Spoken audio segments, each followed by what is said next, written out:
يا صباح الهنا، يا صباح الفل، يا صباح الياسمين. عاملين ايه يا حبايبي؟ كل سنه وانتم طيبين. بصوا بقى، الجو حر جدا، وانتوا عارفين ان النور بيعملها معانا كل يوم ساعتين. فانا قلت يا بنتي ايه، لما النور يقطع اخد غدايا واطلع على البلكونه. اتغدى في البلكونه، منها ايه؟ يبقى في شويه هوا كده، لان الشقه بتبقى كاتمه موت. وفي نفس الوقت نشوف الناس ونشوف ايه الطبيعه كده، ونقعد نفطر في الهوا الطلق كده، والسما فوقنا. مزاج المزاج. كل سنة وانتم طيبين. النهاردة هنعمل غدا سهل وسريع وبسيط، وفي ثانية هتخلصيه. لا هتقفي بقى في المطبخ كتير ولا تحتاري ولا اي حاجة. بس قبل ما نبدأ الفيديو، حابة اقولك تحط لنا لايك واشتراك وتشتركي في القناة وتفعلي زر الجرس عشان يوصلك كل جديد من اللي انا بعمله. يلا بينا نشوف هنعمل ايه. حط اللايك وحط التعليق الحلو كده واشتركي في القناة حلو. يلا بينا وتعالوا نشوف هنعمل ايه. بصي يا قمر، انا هنا جبت بطاطسايه كبيره كده حلوه، قشرتها وقطعتها شرايح دواير يعني. ومعايا هنا نص بانيه شرايح برضو. ومعايا بصلتين كبار او بصله كبيره يعني، مقطعاها شرايح. تمام. قطعت البصله، جبتها حطيت عليها شويه ملح. هحط عليها كمان رشه جوز الطيب. هحط عليها 7 بهارات. حطي عليها نطرة فلفل اسود، كمون، كزبرة. بصي بهاريها كده بالبهارات اللي انتي بتحبيها. وبعد ما تبهريها بقى بكل البهارات اللي انا قلت عليها ديت، تمسكيها بايدك الحلوة كده، تدعكيها دعكتين مع بعض. منها البصلة تنزل ميتها، يعني تدعك كده مع البهارات وتاخد من ريحة البهارات، وتنزل المية بتاعتها. بعد كده هنرص عليها اللهم صل عليك يا نبي، شرايح البطاطس.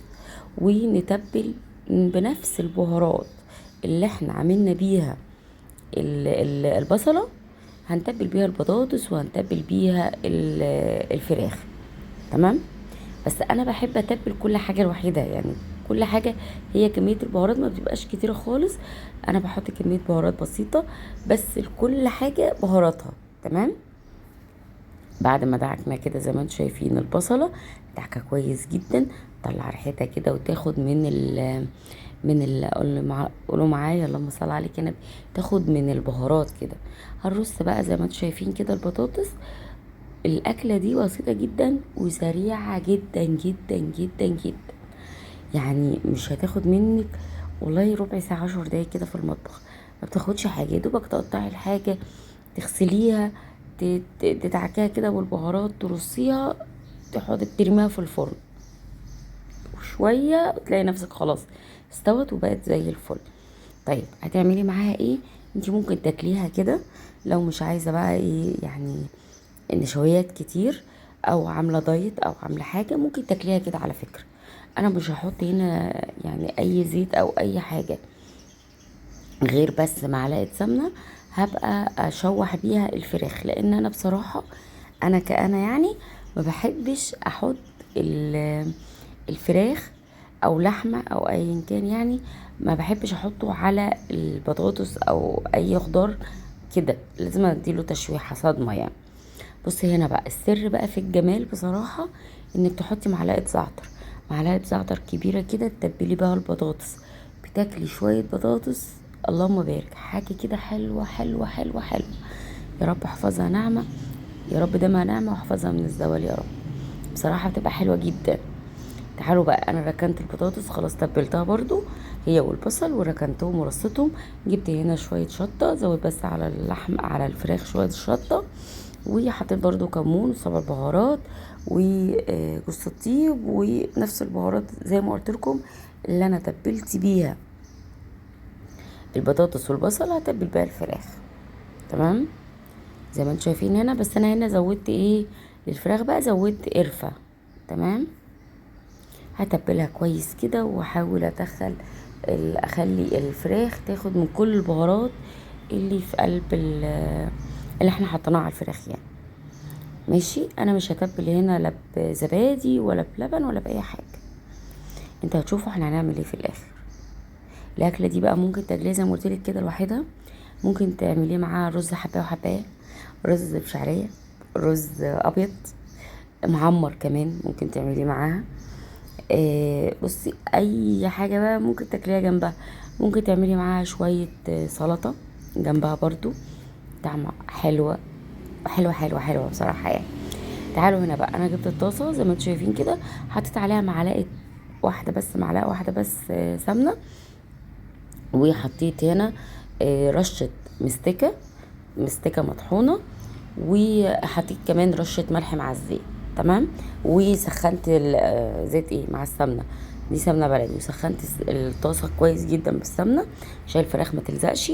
ونزلت زي ما انتم شايفين كده الفراخ، هاخدها تشويحة من على الوش ده ومن على الوش ده. هي دي بس معلقة السمنة الوحيدة اللي حطيتها في الأكلة دي على فكرة. زي ما انتم شايفين كده، انت ممكن اصلا لو ما عندكيش الفراخ دي وعندك الصدور الفراخ اللي هي المكعبات العاديه دي، ممكن صدور الفراخ صدر على بعضه يعني بس من غير عظم، ممكن تقطعيه مكعبات وتعمليها. وممكن ما تشوحيش اصلا الفراخ، يعني ممكن تحطي الفراخ كده براحتك. ممكن تقطعيها تقطيعة الشاورما براحتك برضو، زي ما انت حابه يعني. بس انا عشان كده كنت عامله اصلا البطاطس شرايح والبصل شرايح، فقلت يعني ايه البانيه عندي اصلا كده يعني موجود يعني، فقلت اعملها بالبانيه. تمام.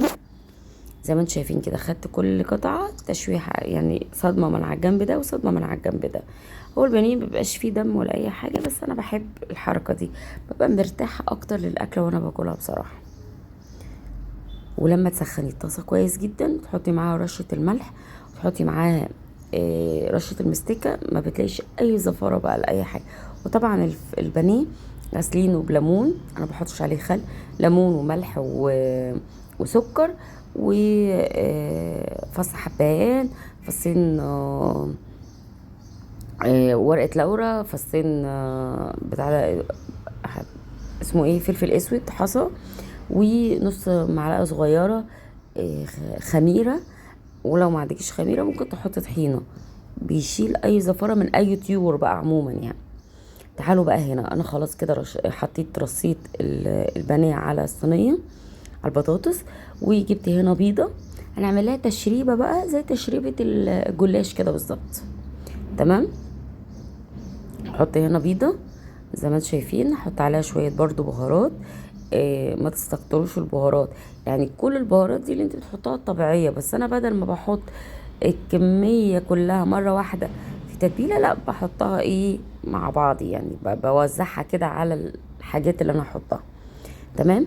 جبت هنا كان عندي كريمه لباني، حطيتها وحطيت عليها كوبايه لبن، وهزود كمان بحوالي ربع كوبايه ميه، لان انا بحب اعمل ميكس كده بين اللبن والميه عشان ما يبقاش تقيل قوي زي ما انتم شايفين كده. وحطيت الكريمه اللباني، والكريمه طبعا هنا بتدي طعامه حلوه جدا. طب انا ما عنديش كريمه، هزود احط لو عندك وش اللبن حطيه، معلقه قشطه حطيها، من اللي هي بتاعه المحلات ديت، اي حاجه يعني، مش لازما تأيدي نفسك بالكريمه اللباني، لا. زي ما انتم شايفين كده، هنا لو مش عايزه ي... اللبن مع الكريمة مع كتر الغليان يعمل زي اللبن الرايب كده، ممكن تدوبي هنا معلقة دقيق. تمام. وتحطيه. انا بصراحة ما بحبش ادوب الدقيق علشان عايزاها تبقى ايه يعني ايه اكتر حاجة صحية يعني. فزي ما انتوا شايفين كده حطيتها في الفرن. لما خلاص اتشربت اللبن والبطاطس استوت والدنيا بقت تمام، جبت شوية جبنة موتزاريلا على شوية شيدر، ميكس جبنة موتزاريلا على شيدر، وحطيتها على الوش كده، وخليتها خدت ايه يعني لسعة بسيطة كده من الشواية، الجبنة بس تسيح وتنقط كده دهبي زي ما انتم شايفين عشان تفضل فيها المطة بتاعتها. طعم مش عايزة اقول لكم خرافة خرافة، كان حلو جدا ما شاء الله اللهم بارك. هنا عملت جنبها طبق سلطة، وكان عندي هنا صابعين كفتة بايتين من امبارح، قلت تمام. وكان عندي هنا انا بحب البنجر، اجيبه واسلقه واقطعه كده وارش عليه ملح وكمون واكله. وطبعا عملنا عصير افوكادو جنبها، وكان الاكل اللهم